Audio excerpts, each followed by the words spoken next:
in the farthest corners of the earth, where the sky merges with snow and silence is broken only by wind, a shadow moved across the ice. Massive, majestic, but limping. A polar bear.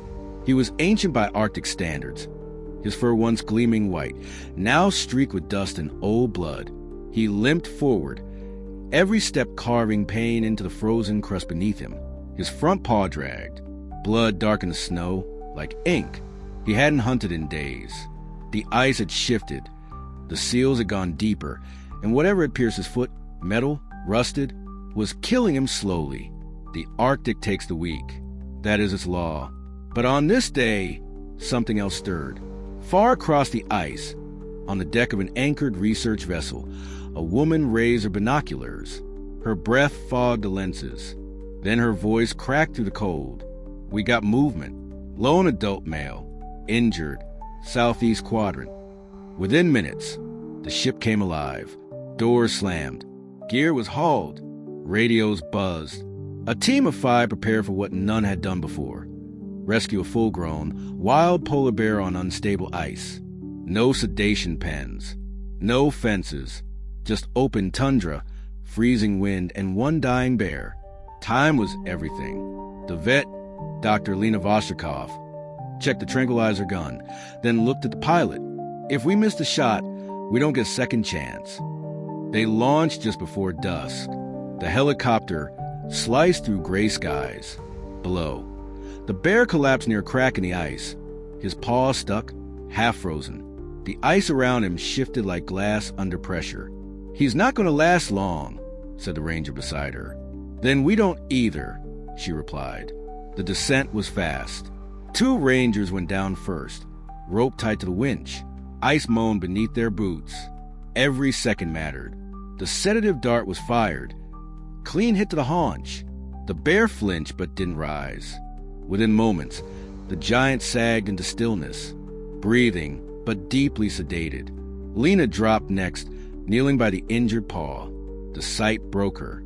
Metal twisted through flesh, likely from an abandoned fishing trap, or debris frozen into the ice shelf. A deep infection had festered for days. His body had been fighting a losing war. She whispered to him, "You've held on longer than anyone thought. Let us help." Carefully, she cut around the metal. The bear's flesh trembled.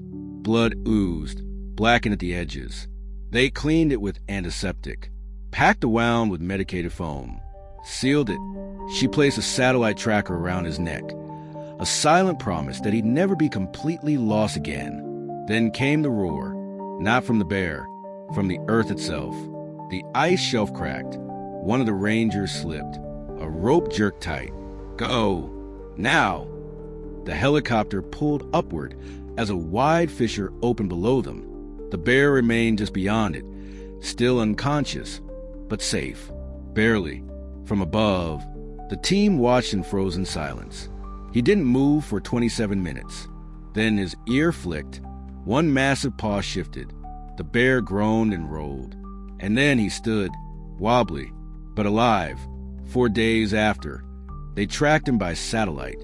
Each dot, each movement, a pulse of hope.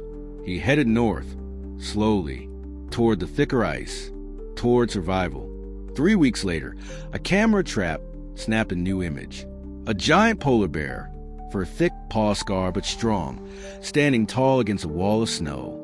He looked straight into the lens. They stared at that image for hours. No one spoke. They hadn't just saved him. They had given back something the wild almost took. Time. And he had taken that gift in silence, with dignity, and walked away from the edge. No fanfare. No sound. Just wind, snow, and the distant rhythm of his massive paws pressing into the living ice. In a place where death waits around every corner, one life had endured. And maybe, just maybe, the Arctic remembered